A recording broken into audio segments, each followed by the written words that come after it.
everybody! I did a thing today! The thing, I reorganized the room for my birds. And I made that shit cool as fuck. Alright. So now, the door has to stay closed. Why? Why, you ask? Because they are free flight birds.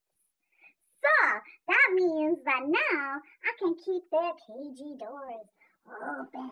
And they can fly around the room whenever they want. And they can chill on top of Timothy whenever they want. But what are they doing right now, you ask? They are individually in their motherfucking cages by pure motherfucking choice. Why?